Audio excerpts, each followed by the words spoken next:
देखिए, ये पुनः विपक्ष की पुनः वही साजिश शुरू हुई है जहां पर दूसरों को भ्रमित करना, दूसरों को डराने का प्रयास पुनः विपक्ष ने शुरू किया। जिस तरीके से लोकसभा के चुनाव में आरक्षण खत्म हो जाएगा, संविधान खत्म हो जाएगा, इस तमाम तरीके की भ्रमित बातें करनी शुरू की, तो वहीं वक्फ बोर्ड में ये जो अमेंडेशन, ये जो उसको अमेंड करने का जो ये बिल आया है, उसको लेकर पुनः इस बात का भ्रम फैलाने का प्रयास किया गया कि ये मुसलमान विरोधी है, मुसलमानों के हक छीनने के लिए इस कानून को लाया जा रहा है। जबकि अगर आप इसको पढ़ेंगे तो ये वक्फ बोर्ड में पारदर्शिता लाने की सोच के साथ इस कानून को लाया जा रहा है। इसमें कई ऐसी बातें हैं जिसका सुझाव जब विपक्ष सत्ता में था उन्हीं के द्वारा दिया गया था, पर उस वक्त क्योंकि ये लोग इसको लागू नहीं कर पाए थे और ये मामला लंबे समय से पेंडिंग था, और कई ऐसे मुस्लिम संगठन भी हैं जो इसकी समय समय पर पैरवी करते रहे हैं, उन्हीं के हक अधिकारों को और मजबूत करने के लिए, ताकि समाज के गरीब मुसलमानों को भी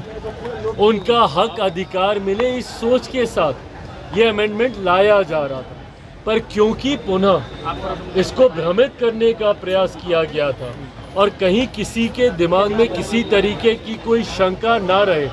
इसलिए लोक जनशक्ति पार्टी रामविलास ने भी सरकार के समक्ष, हम लोगों ने ये सुझाव रखा था कि इसको किसी भी कमेटी के समक्ष भेज दिया जाए। अब भले वो स्टैंडिंग कमेटी हो या ज्वाइंट पार्लियामेंट्री कमेटी हो, उसके समक्ष भेज दिया जाए, ताकि जितने स्टेक होल्डर्स हैं,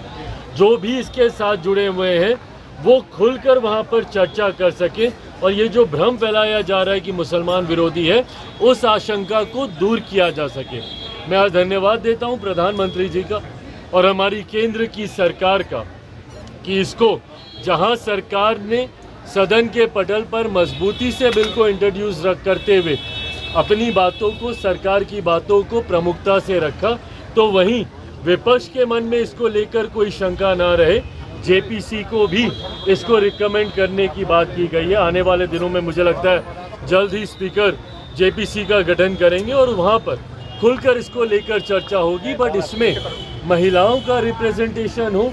और इस संस्था में पूरी तरीके से पारदर्शिता हो, इस सोच के साथ सरकार इस विधेयक को लेकर आई है। पर अब क्योंकि ये जेपीसी में जा चुका है, वहाँ पे तमाम स्टेक होल्डर्स अपनी बातें रखेंगे और उसके बाद इसको आगे देखा जाएगा। बांग्लादेश का जो इंसिडेंट हुआ है उसमें कई नेता बोल रहे हैं कि भारत में भी सहयोगी दल इसका विरोध कर रहे हैं, जदयू की तरफ से कुछ लोग। कौन विरोध कर रहा है? मतलब अब पता नहीं अब और कोई कर रहा है कि नहीं कर रहा है, पर ललन बाबू ने तो आज खुलकर इसका समर्थन किया ही है। इस विधेयक को जल्दबाजी में क्यों पेश किया? मीसा भारती ने कहा। अरे भैया, जल्दबाजी में कहा, लंबे समय से इस विधेयक पे काम हो रहा था, बल्कि यूपीए के समय से इस विधेयक पे काम हो रहा था, और जल्दबाजी और अभी क्यों और तब क्यों, ये सवाल तो हमेशा रहता है। अगर इस विधेयक को आज से अगर हम लोग 6 महीना पहले लाते तो बोलते क्योंकि चुनाव है, तुष्टीकरण करना चाह रहे हैं इसलिए आप लेकर आए हैं। आज जब हम लोग लेकर एक ऐसे समय पर आए हैं जब दूर दूर तक